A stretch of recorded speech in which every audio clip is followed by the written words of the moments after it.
महाराष्ट्र में शिवसेना से पंगा लेकर सुर्खियों में आई है नवनीत राणा। पहले ये एक फिल्मी पर्दे की बड़ी स्टार हुआ करती थी। नवनीत कैसे राजनीति में आई, कौन बना इसका कारण, एक नजर नवनीत राणा के सफर पर डालते थे। नवनीत नाम सुन के क्या लगा? फ्लावर है? फ्लावर नहीं, फायर है। क्या? फायर। फिल्मों से ही अपना सफर शुरू करने वाली ये राजनीतिक हस्ती अब भी अपना फिल्मी अंदाज भूली नहीं है और आज राजनीति के पूरे कलेवर के साथ महाराष्ट्र के हनुमान चालीसा विवाद में अहम भूमिका निभा रही है। संवैधानिक न्याय प्रक्रिया को आप हाथ लगाने का पूरा काम ये उद्धव ठाकरे कर रहे हैं। जिस तरीके से वो आके बोलते हैं कि नवनीत राणा, रवि राणा को मारना है, उनपे हमला करना है और अपने गुंडे हमारे घर तक भेजते हैं। नाम नवनीत राणा, अमरावती से निर्दलीय सांसद। नवनीत राणा और उनके पति रवि राणा, जो बडनेरा से निर्दलीय विधायक हैं, दोनों ही इस वक्त सुर्खियों में हैं। लेकिन राजनीति में एक उभरता सितारा नवनीत कभी फिल्मों की दुनिया में अपनी एक्टिंग का सिक्का भी जमा चुकी है। फिल्मों में आने से पहले नवनीत राणा मॉडलिंग की दुनिया में भी जलवा बिखेर चुकी हैं। उन्होंने कुछ म्यूजिक वीडियोज भी किए।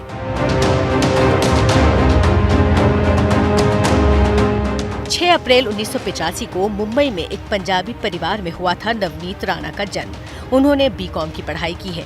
3 फरवरी 2011 को विधायक रवि राणा से नवनीत की शादी एक सामूहिक विवाह समारोह में हुई थी और जानकारी के मुताबिक बाबा रामदेव की एक संस्था द्वारा आयोजित इस समारोह में 3720 जोड़ों ने हिस्सा लिया था। ये समारोह Guinness book of world record में शामिल किया गया था। नवनीत और रवि राणा के 2 बच्चे हैं, एक बेटा और एक बेटी। नवनीत राणा की मराठी समेत कुल 5 भाषाओं पर अच्छी पकड़ है। नवनीत कौर राणा मराठी, हिंदी, अंग्रेजी समेत पंजाबी और तेलुगु भी बोल लेती हैं।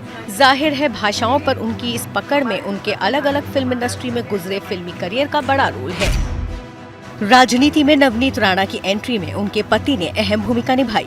रवि राणा साल 2009 से ही अमरावती जिले की बडनेरा सीट से निर्दलीय विधायक हैं। रवि राणा साल 2009, 2014 और 2019 से लगातार बडनेरा से विधायक चुने गए, जबकि नवनीत राणा ने 2014 में एनसीपी के टिकट पर अमरावती से लोकसभा चुनाव लड़ा, लेकिन शिवसेना के आनंदराव अडसूल से करीब 1,38,000 वोटों से चुनाव हार गयी।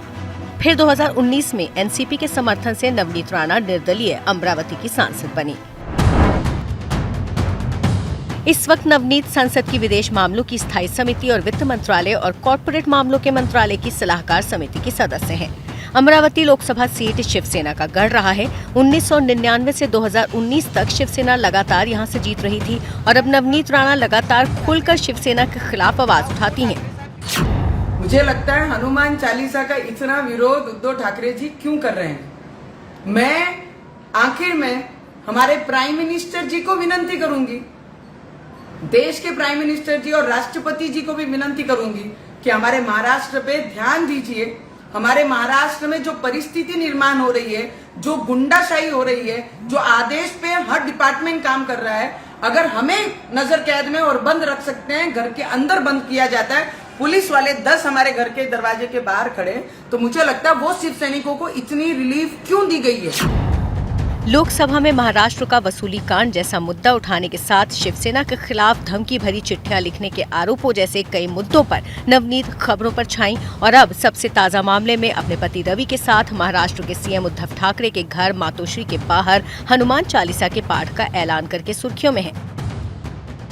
मातोश्री जाकर हम हनुमान चालीसा का पाठन करेंगे, पर उसके साथ अगर जितनी भी डिपार्टमेंट उनके प्रेशर में काम कर रही है, फिर भी हम डिपार्टमेंट के साथ उनकी मदद करेंगे। सुव्यवस्था बिगड़नी नहीं चाहिए, हम उसके लिए जो कहेंगे हम वैसा करेंगे, पर हम मातोश्री के बाहर जाकर हम हनुमान चालीसा का पाठन 101% करेंगे। उसमें कोई भी ये 1% शक नहीं है, डाउट नहीं है। ये जो विवाद पूरा शुरू हुआ था वो लाउड स्पीकर की आवाज को लेकर शुरू हुआ था और धीरे धीरे हनुमान चालीसा तक आ गया और नवनीत राणा को जेल जाना पड़ा।